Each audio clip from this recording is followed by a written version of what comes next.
Ramai lelaki sangka perempuan cuma nak lelaki kaya, romantik atau gentleman. Tapi hari ni, kita bongkar apa yang sebenarnya perempuan mahukan dari sudut tarikan seksual. Ini bukan tentang jadi boyfriend material, ini tentang jadi lelaki yang buat dia tak boleh tidur malam. 1. Lelaki alfa senyap bukan yang bising, bukan yang tunjuk otot kat gym. Yang diam, confident, mata tajam. Bila dia masuk bilik, perempuan perasan. Verbal dominance tanpa perlu suara kuat. 2. Lelaki yang fokus dengan misinya. Dia tak kejar perempuan. Dia kejar misi. Tapi sebab itulah perempuan yang kejar dia. Fokus sama dengan sexual power.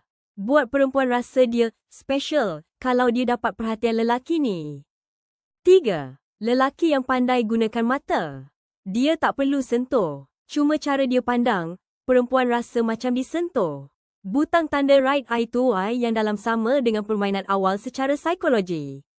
Pandangan yang mampu buat jantung kaum Hawa berdegup. 4. Lelaki dengan suara dalam dan slow. Tak perlu macho sangat. Cukup suara tenang, slow, penuh kontrol. Suara low dan steady trigger rasa, selamat dan steam dalam otak perempuan. Ketenangan cara bercakap membuatkan perempuan rasa selamat. Lelaki yang tahu sentuh tanpa menyentuh body language dia menggoda. Dia duduk dekat, tapi tak pegang. Dia ketawa sikit, tapi ada elektrik. Anticipation tu buat perempuan nak rasa lebih dan berimajinasi nakal. Lelaki yang perempuan mahukan bukan robot romantik yang bagi bunga ros setiap minggu. Tapi lelaki yang tahu mainkan tenaga dominan tapi terkawal, liar tapi elegan, misteri tapi hadir. Bila kau jadi versi tu, kau bukan sekadar menarik.